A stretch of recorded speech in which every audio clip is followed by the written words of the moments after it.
할렐루야, 은혜로운 성탄 새벽입니다.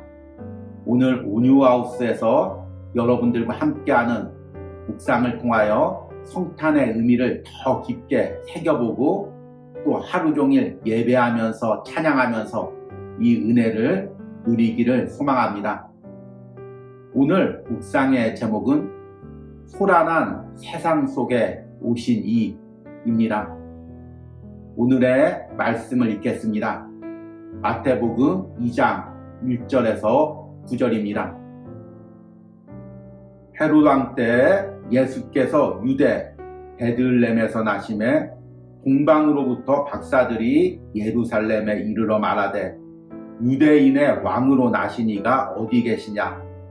우리가 동방에서 그의 별을 보고 그에게 경배하러 왔노라 하니 헤롯 왕과 온 예루살렘이 듣고 소동한지라. 왕이 모든 대제사장과 백성의 서기관들을 모아 그리스도가 어디서 나겠느냐 물으니 이르되 유대 베들레헴이 오니 이는 선지자로 이렇게 기록된 바 또 유대 땅 베들레헴아 너는 유대 고을 중에 가장 작지 아니하도다. 내게서 한 다스리는 자가 나와서 내 백성 이스라엘의 목자가 되리라 하였음이니이다. 이에 헤롯이 가만히 박사들을 불러 별이 나타난 때를 자세히 묻고 베들레헴으로 보내며 이르되 가서 아기에 대하여 자세히 알아보고 찾거든 내게 구하여 나도 가서 그에게 경배하게 하라. 박사들이 왕의 말을 듣고 갈새 동방에서 보던 그 별이 문득 앞서 인도하여 가다가 아기 있는 곳 위에 머물러 서 있는지라. 아멘. 오늘의 성탄 묵상입니다. 성탄의 고요한 새벽에 우리 주님의 오심을 묵상해 봅니다. 2000년 전 예수님의 탄생 소식을 듣고 소란했던 예루살렘도 떠올려 봅니다. 유대인의 왕으로 나신 이가 어디 계시냐? 이 말을 들은 예루살렘 사람들은 마치 자신의 안락한 삶의 장소에 폭탄이 투하된 것 같은 충격을 받았습니다. 동방에서 남루하지만 이색적인 복장을 입고 예루살렘에 도착한 이들은 모든 이들을 긴장하게 했습니다. 그리고 그들의 외침에 모든 이들이 충격을 받았습니다. 그들의 외침은 그들이 예측 가능하다고 생각하는 모든 삶을 흔들어 놓았기 때문입니다. 유대인들은 오랫동안 메시아를 기다렸습니다. 계속되는 이민족의 침략 가운데, 지도자들의 폭정 가운데, 가뭄과 질병과 자연재해 속에서 그들은 메시아만을 기다렸습니다. 그러나 정작 메시아가 왔다는 말에 그들은 두려워 떨었습니다. 어쩌면 그들은 메시아를 기다리고 있지 않았을지도 모릅니다. 그들은 그저 자신의 삶을 더 풍성하게 채워줄 그런 운 좋은 기적만을 기다리고 있었을지 모릅니다. 그러니 정작 메시아가 왔을 때 그들은 두려워했습니다. 그분이 나의 삶을 송두리째 바꾸어 놓을지 몰라 두려웠습니다. 그래서 그들은 혼란스러웠습니다. 성탄의 새벽 고요한 가운데 스스로에게 묻습니다. 예수 그리스도가 이 땅에 오신다는 것이 어떤 의미가 있을까요? 더 나아가 예수 그리스도가 내 삶에 오신다는 것은 어떤 의미가 있을까요? 그것은 이제 그분이 내 삶의 주인이 되시겠다는 의미입니다. 앞으로는 그분이 내 삶을 주관하시겠다는 것입니다. 내가 계획하고 내가 염려하고 내가 노력하는 그런 삶이 아니라 이제 그분이 나의 모든 삶의 주도권을 가지고 운전해 가시겠다는 의미입니다. 나는 성탄 새벽에 이 놀랍고 충격적인 메시지를 받아들일 수 있습니까? 이제 그분이 내 신앙의 주인일 뿐만 아니라 내 인생의 주인이 되심을 인정할 수 있습니까? 남은 한 해 그리고 새로운 한 해의 모든 삶을 그분께 맡겨드릴 수 있습니까? 그렇다면 나는 성탄의 새벽에 진정으로 메시아의 탄생을 기뻐하는 자입니다. 아멘. 오늘의 성탄 말씀 해석입니다. 우리는 올 한 해 로마서 말씀과 또 로마서 강해라는 책으로 로이드 존스와 함께하는 로마서 묵상이라는 주제로 1년 가까이 묵상을 이어왔습니다. 그리고 이제 이 묵상이 이틀 남아 있습니다. 오늘은 특별히 성탄절로 성탄의 말씀과 그 말씀으로 제가 받은 개인적인 묵상을 여러분들께 읽어드리고 이 은혜를 나누는 시간을 가지려고 합니다. 특별히 제게 올해 성탄은 더 큰 은혜로 다가옵니다. 한 해 동안 로마서 묵상을 통해 예수 그리스도가 이 땅에 오심이 어떤 의미인지를 더 깊이 체험하고 누렸기 때문입니다. 제가 올해 처음 로마서 묵상을 시작할 때는 이런 마음이 있었습니다. 참 이 시대에 복음의 의미가 변질되고 성도들 역시 그 복음의 깊은 의미를 잃어가고 있다. 그래서 이 로마서 말씀을 통해서 다시금 복음의 의미를 전해야 되겠다. 이렇게 다짐을 하고 로마서 묵상을 시작했습니다. 그런데 이 로마서 묵상을 하면서 말씀을 깊이 묵상하고 제가 깨달은 것은 나조차도 복음의 깊은 의미를 알지 못했구나. 이것을 깨닫고 또 많이 회개도 하고 또 그 은혜를 많이 누리기도 했습니다.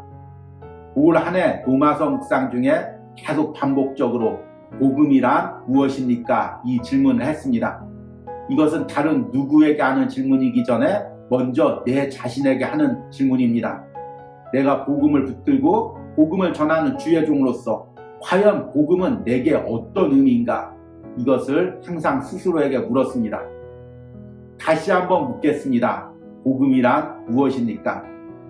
여러 가지 대답을 할 수가 있겠지만 가장 중요한 것은 복음은 예수 그리스도입니다. 예수 그리스도가 오셔서 내 영혼을 구원하고 나와 하나님 사이에 끊어진 관계를 이었고 또 다시 나를 천국까지 인도한다는 그것이 바로 복음입니다. 결국에 복음은 예수 그리스도가 이 땅에 오셔서 내 영혼과 삶의 주인이 되신다는 그 의미입니다. 여러분, 이것을 받아들일 수가 있습니까? 예수님이 내 영혼뿐만 아니라 내 삶의 주인이라는 것을 받아들일 수가 있습니까? 내가 계획하는 모든 것들, 내가 준비하는 모든 것들, 내가 선택하는 모든 것들, 또 내가 원하고 있는 모든 것들, 또 내가 불안해하고 염려하고 있는 모든 것들, 모든 사람과의 관계에서, 모든 준비하는 일 가운데서 예수 그리스도가 온전히 주인이심을 인정할 수가 있겠습니까? 현대인들이 가장 싫어하는 것이 불확실성입니다. 현대인들은 어려운 일이 있어도 그 어려운 일을 예측하면은 자기가 대응 가능하다고 생각합니다. 1년 후에 경제적 위기가 온다. 또는 몇 년 후에 건강이 안 좋아질 것 같다. 그러면 여기에 대해서 나름대로 대비할 수 있다고 생각합니다. 그런데 자신이 예측하지 못했던 일이 발생할 때 현대인들은 당황해야 합니다. 자신의 삶의 주도권이 우연이나 사건이라는 것 앞에 빼앗겼다고 생각하고 당황해야 합니다. 그런데 신앙도 마찬가지입니다. 현대인들은 신앙생활하면서 모든 주도권을 자기가 가지려고 합니다. 목회자는 자신의 계획으로 완벽하게 교회와 성도들 인도하려고 하고 성도들 역시 자신의 계획과 방법으로 완전히 자신의 삶과 모든 사역을 계획하려고 합니다. 그런데 자신의 계획과 다른 일이 발생하면 당황해야 합니다. 하나님이 개입하셔서 성령의 역사로 자신의 계획과 다른 일이 발생할 때 우리는 당황해야 합니다. 왜 그럴까요? 아직도 내 삶의 주인이 예수 그리스도임을 온전히 인정하지 못했기 때문입니다. 여러분, 오늘 성탄절날 다시 한번 예수님이 이 땅에 오신 목적을 생각해 보시기 바랍니다. 예수님께서 왜 이 땅에 오셨습니까? 죄의 노예로 살고 있는 우리들을 구원하셔서 다시금 예수님께서 우리 영혼과 삶의 주인이 되셔서 우리와 함께 동행하면서 천국까지 온전히 인도하시기 위해서입니다. 이것이 또한 우리가 1년 동안 묵상한 로마서 말씀의 내용이기도 합니다. 지금 예수님께서 내 삶의 주인이 되셨습니까? 나는 모든 계획과 모든 방법을 예수 그리스도께 맡기고 있습니까? 오늘 마태복음 2장을 보니까 예수님께서 예루살렘에 오셨습니다. 유대인들은 몇천 년 동안 오직 메시아가 오시기만을 기다리고 있었습니다. 그런데 막상 메시아가 왔다는 소식을 듣자 예루살렘 온 성이 소동하였습니다. 위로는 헤롯 왕부터 또 아래로는 일반 백성들까지 소동했습니다. 당연히 기뻐하고 반가워야 될 이 소식에 왜 그들이 혼란스러워하고 이렇게 소동을 했을까요? 그것은 마치 그들의 삶에 폭탄이 떨어진 것과 같습니다.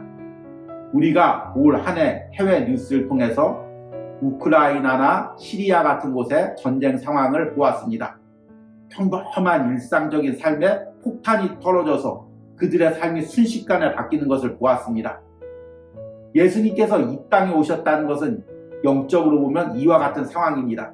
내가 편안하게 비록 죄의 노예로 살고 있지만 나름대로 안정적으로 살고 있다고 생각하는 그 모든 것에 예수님께서 오셔서 바꾸어 놓는 것입니다. 이제 더 이상 죄의 노예가 아닌 더 이상 내 욕망과 욕심을 위해 끌려다니는 그런 삶이 아닌 온전히 하나님만을 섬길 수 있는 예수 그리스도가 주인 되는 그 삶으로 우리를 바꾸어 놓는 것입니다. 우리는 그것이 불만이죠. 그것이 두렵습니다. 내가 예측하지 못하는 어떤 방향으로 예수님이 내 인생을 인도할지 우리는 두렵습니다. 그러나 복음이란 바로 그 예수님 앞에 내 영혼뿐만 아니라 내 삶을 맡기는 것입니다. 오늘 성탄 새벽에 스스로에게 물어보시기 바랍니다. 나는 이 성탄절날 이 땅에 오신 내 영혼을 구원하러 오신 예수님께 내 영혼뿐만 아니라 내 삶까지 다 맡길 수가 있습니까? 오늘뿐만 아니라 남은 한 해 그리고 앞으로의 삶도 온전히 예수 그리스도께 맡길 수 있습니까? 그분을 주인 삼아 온전히 그분께 순종하며 그분을 따라갈 수가 있습니까? 그렇다면 나는 성탄의 은혜를 온전히 누리고 있는 것입니다. 우리가 오늘 성탄의 예배를 통해 말씀을 통해 찬양을 통해 예수 그리스도를 주인으로 모셔드리는 은혜가 저와 여러분들에게 있기를 축복합니다. 오늘의 적용과 기도입니다. 예수 그리스도의 이 땅에 오심이 내 삶과 나의 영혼에 어떤 의미가 있습니까? 내가 정해놓은 삶을 흔드는 하나님의 섭리에 불안해하는 마음은 무엇입니까? 성탄의 새벽에 다시 한번 나의 삶과 영혼을 온전히 그분께 맡기는 기도를 드리시기 바랍니다.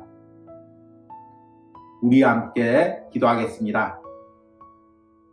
지극히 높은 곳에서는 하나님께 영광이요 땅에서는 하나님이 기뻐하신 사람들 중에 평화로다 하니라. 아멘. 주님, 2000년 전 오늘 독생자 예수 그리스도가 우리 영혼을 구원하기 위해 이 땅에 오셨습니다. 많은 사람들이 예수님의 오심을 두려워했습니다. 예수님을 배척했습니다. 오로지 소수의 사람만이 그 예수님을 그리스도로 받아들이고 내 영혼과 삶의 주인으로 인정했습니다. 주님, 오늘 세상 곳곳에서는 성탄절을 기뻐하고 찬양하고 또 예배도 합니다. 오늘 묵상에 참여하는 영혼들만이라도 예수님이 이 땅에 오신 것이 어떤 의미인지를 깨닫고 온전히 내 영혼과 삶의 주인으로 예수님을 모셔드리는 은혜가 있기를 원합니다.